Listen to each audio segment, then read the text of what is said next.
We had a visit from our chief school elementary officer who popped in one day, and he said, "Hi, Miss Oliver, I'd like to walk the building." And I was like, "Great, I'd love for you to." So he just went in and out of classrooms. He sat and talked to kids.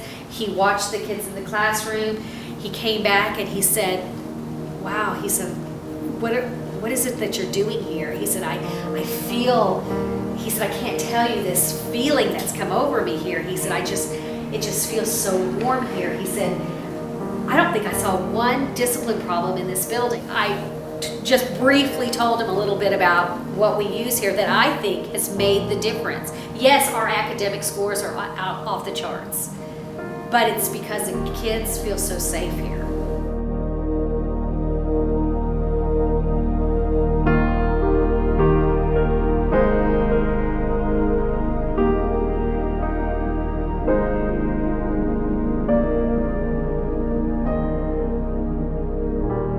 My journey personally had a bigger purpose than what I thought it had. I went to the 2-day in Houston and I came back and I was just like she was. I was so gung-ho. We took a group, 4 of us, and we went to the Summer Institute. I just said, "This is crazy. I am not changing. It's not my fault. I'm not changing," because it said I had to change. The beautiful thing about this school is we all talk. And so the 4 of us sat down and I said, "So what's going on?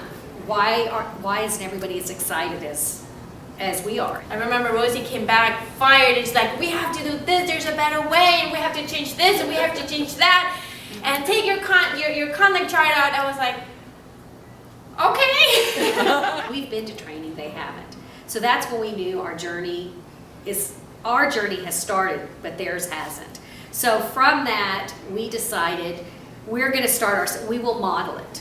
When I took down my conduct chart, I'm like, am I really doing this? What was the problem for phase you for the red, yellow, She's green? first year This teacher. was my first year teaching, and everyone else did it, so I did it. But the kids with the green always got the green. The kids with the red always got the red. And it didn't seem to make an impact on their behavior, except make them feel bad. You see the growth, but because it's such a safe environment, it feels okay. It's safe enough for somebody to say, "No, I don't think it's for me. I can't do this. I can't do this." And we've seen over the years where people were like this, conscious discipline, or the mention of was already walking up there to the point where That was good 6 if you years have ago. a spot for me in the summer, I would Right. really love to go. That's huge for us. That's huge.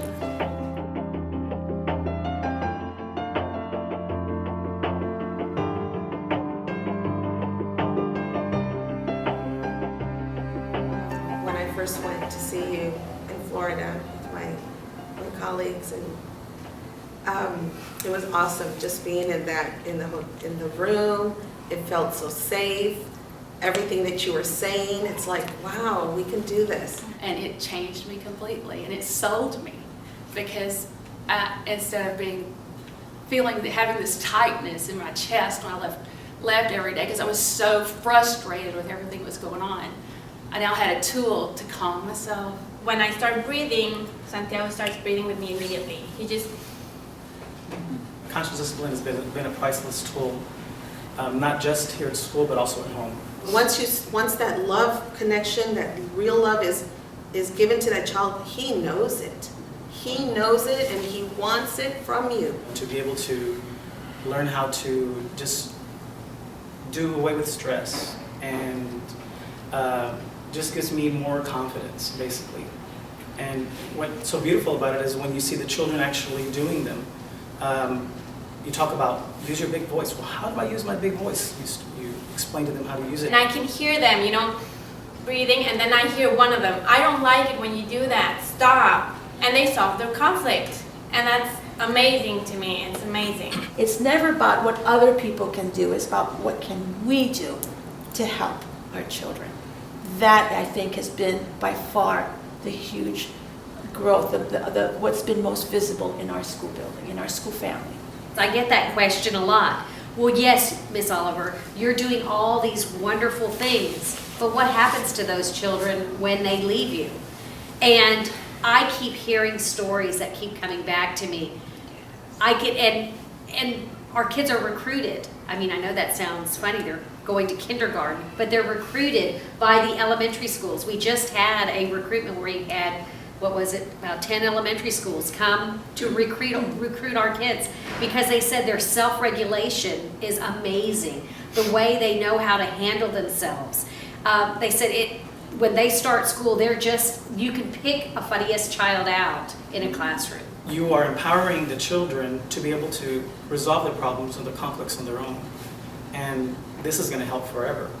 You invested a lot into having that happen, a lot, to make it so that this is the case, just like you invested a lot into them understanding numbers and their place in the world and understanding literacy and understanding music and art and how much we work with phonetic awareness so they can form that word. I mean, you're investing a lot of time. And all we're saying here is we're investing that same amount of time into having self-regulated children who can connect with each other, care about each other, who has empathy and can set a boundary with a friend and hopefully will never be bullied in their life.